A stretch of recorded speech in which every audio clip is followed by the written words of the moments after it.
என்ன பண்ணி வெறும் ஜவ்வரிசி வடை அன்றைக்கி. ஜவ்வரிசி வடை? ஆமாம். இந்த ஜவ்வரிசி இருக்கு இல்லையா, இது வந்து 2 கிளாஸ் எடுத்துட்டுருக்கேன். எடுத்து நைட்டு ஊற போட்டிருக்கேன். ஊற போடும்போது 3 கிளாஸ் ஜலம் விட்டேன். இப்போ எந்த கிளாஸ் ஜவ்வரிசி எடுத்தனோ அதே கிளாஸில் 3 கிளாஸ் ஜலம் விட்டு ஊற வச்சுருக்கேன். இதுக்கு வந்து இப்போ வந்து சக்கரை கிழங்கு உருளைக்கிழங்கும் தோல் சீச்சு வச்சுருக்கேன். இது ரெண்டும் இது செப்பரேட்டாக நல்லா அப்படியே மெலிசாக சீச்சிக்கணும். அதனால இதுக்கு உருளைக்கிழங்கு இதுக்கு 2, அதுக்கு சக்கரை கிழங்கு 2. ஸோ 2 4 கிளாஸ் இது பண்ணி வச்சுருக்கேன் ஜவ்வரிசி தனித்தனியாக. அதுக்கேற்ற அளவுக்கு காரம், உப்பு. இங்கே வந்து ஜலம் வச்சுருக்கேன் அடுப்பு மேலே. என்னென்னா ஒரு கிளாஸ்க்கு 4 கிளாஸ் ஜலம் வச்சுருக்கேன். ஸோ டோட்டலாக 7 கிளாஸ். ஊற வைக்கிறதுக்கு 3, அதில் கொதிக்கிறதுக்கு 4. நல்லா கொதிக்கணும். கொதிச்சதுக்கப்புறம் இந்த ஜவ்வரிசி போடுவேன். ஓகே. இதை சீச்சிக்கிறாங்க நடுவில். இது வடை மாதிரி வரும்ல? ஆமாம், வடை மாதிரி ரொம்ப நல்லா வரும். வத்தல் அப்படிங்கிறது வத்தல் தனியாக போட்டிருக்கேன். உருளைக்கிழங்கு வத்தல், சக்கரை கிழங்கு வத்தல் தனியாக போட்டிருக்கேன். 4 மணி போட்டு காமிச்சிருக்கேன். ஆமாம், இந்த வருஷம் போடலை. ஓகே. என்னக்கா அது வந்து வந்துட்டு இப்போ வந்து இதில் விட்டுறேன். நான் விட்டுட்டு இது எல்லாமே எல்லா வடத்துக்கும் என்னென்னா கொஞ்சம் அடி கனமான பாத்திரம் வைக்கணும். ஏன்னா அது வந்து கிண்டும் போது தீயாமல் இருக்கும். அடிப்பிடிச்சிடும். வடத்துக்கு எப்பவுமே கனமான பாத்திரம் வைக்கணும். ஆமாம், அடி கனமான பாத்திரமாக இருக்கும். உப்பு இந்த போட்டுறேன். அது காய்க்கு சேர்த்தே போடுறேன். இப்போ போட போகிறேன்னா உருளைக்கிழங்கு இந்த சக்கரை சேர்த்து போட்டுடலாம்.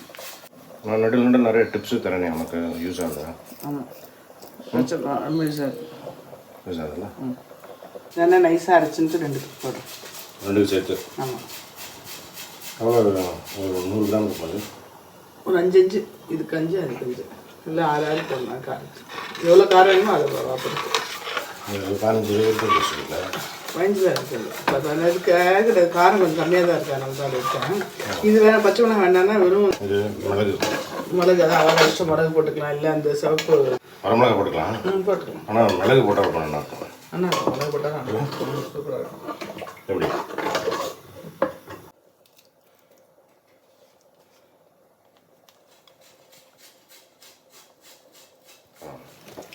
உருளைக்கிழங்கு இருக்கு இல்லையா, அதை போட்டுடுறாங்க.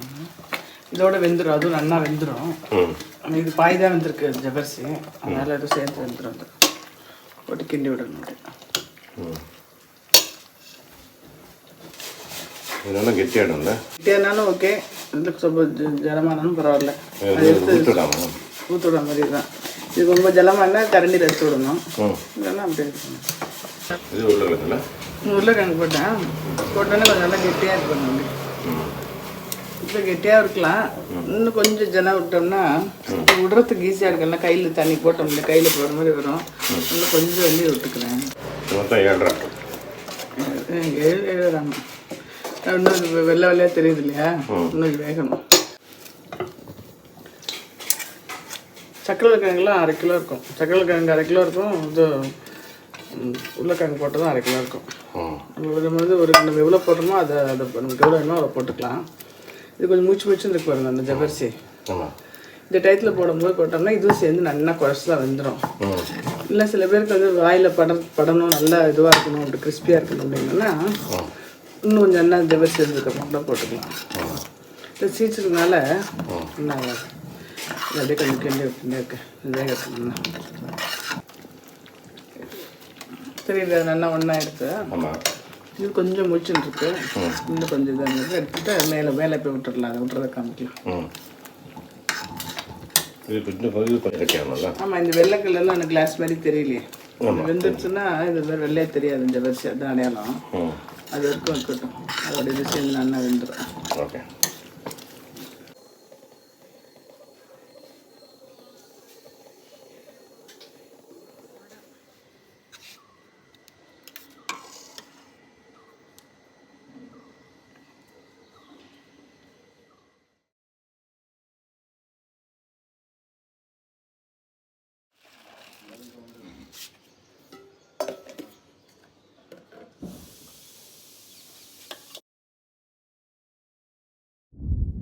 எடுத்தாச்சு வேஸ்ட்லேருந்து. ஆமாம், அதில் காமிச்சிருக்கோம் இல்லையா, அதனால திருப்பி காமிக்கல. அதாவது வேஸ்ட்டை திருப்பி போட்டுன்னு ஜலம் தெளிச்சுட்டு அப்படி உரிச்சு எடுக்கணும். 3ஆவது நாள் திருப்பி இதுமாதிரி வெயிலில் வச்சுட்டு வெயில் இருக்கும்போதே எடுத்து டப்பாவில் வச்சுக்கணும். அதில் என்ன வெயில் போயிட்டு திருப்பி இந்த ஜில்லுப்பு வந்துடும். ஸோ அந்த வெயில் இருக்கும்போது 4 மணி 3 மணி வெயில் போய் எடுத்து டப்பாவில் வச்சிடணும்.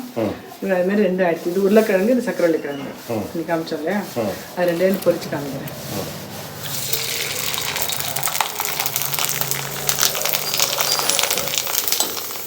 இது உருளையா?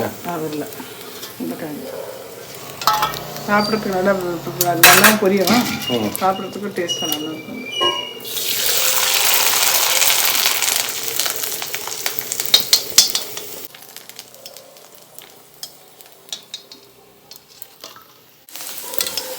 நம்ம வந்து கொஞ்சம் கொஞ்சமாக எடுத்து ஸ்பூனில் கரண்டியில் விட்டோம். நம்ம சப்போஸ் இந்த இது வந்து நல்லா பெருசாக விடணும்னா கூட நல்லா அப்பலாம் சைஸ் கூட விட்டுக்கலாம். அது என்ன ஷேப்பில் வேணாலும் விட்டுக்கலாம். அது எவ்வளோ விடுறோமோ விட்டதோட 1 இன்ச்சு அட்லீஸ்ட் நல்லா பொரியும். இதெல்லாம் இவ்வளோ பெருசாக போயிருக்குங்களா, எண்ணெய் கம்மியாக வச்சுருக்கேன் நான், நல்லா வச்சாலும் பெருசாக பொரியும்.